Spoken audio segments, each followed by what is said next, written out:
এই দর্শন নিয়ে আমরা লক্ষ্য করছি এই ঘটনার তদন্তের কোনো অগ্রগতি হচ্ছে না।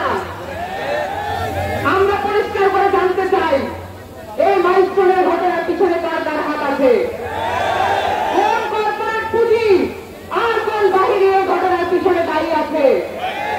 আমরা খুব লক্ষ্য করলাম এআরপিসের পদত্যাগের দাবি মাঠ থেকে উঠে গেছে, কিন্তু এরকম কোন ঘটনায় আমরা অন্য কোন দেশে পদত্যাগের দাবি উঠে যেতে দেখতাম না। বাংলাদেশ একটা সভ্য দেশে রূপান্তরিত হওয়া দরকার। আপনারা এরও দেখেছেন বাংলাদেশের অভ্যুত্থান পরবর্তী সময়ে সবচেয়ে বেশি প্রয়োজন ছিল পুলিশ সংস্কার। আপনারা পুলিশ সংস্কার কমিশনের নাম শুনছেন? খালি নির্বাচনের সাথে সংশ্লিষ্ট যেই কটা কমিশন, সেই কটা কমিশন নিয়ে কাজ চলতেছে। পুলিশ সংস্কার কমিশন নিয়ে কোনো আলাপ নাই, শীর্ষ শিক্ষা সংস্কার কমিশন নিয়ে কোনো আলাপ নাই।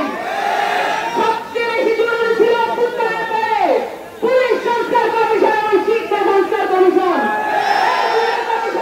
ইচ্ছাকৃতভাবে অবহেলা করা হয়েছে এবং আমাদের কপালে ঝুঁকছে একটা শিক্ষা উপদেষ্টা।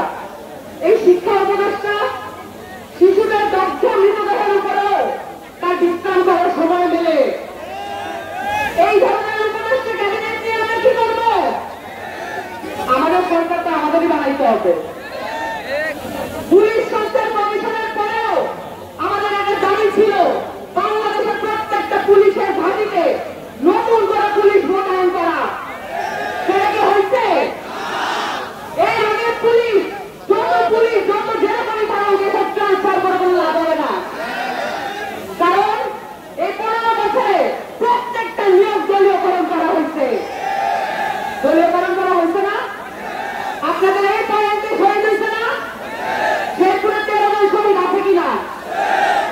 আপনাদের তো বিরাট বড় ইতিহাস আছে শেরপুরের।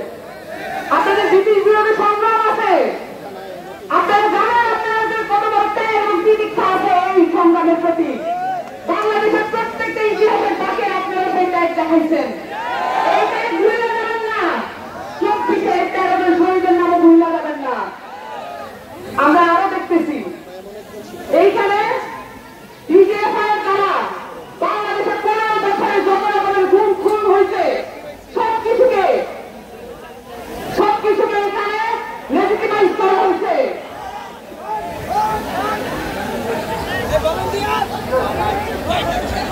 আচ্ছা, এখানে কিছু হয়নি।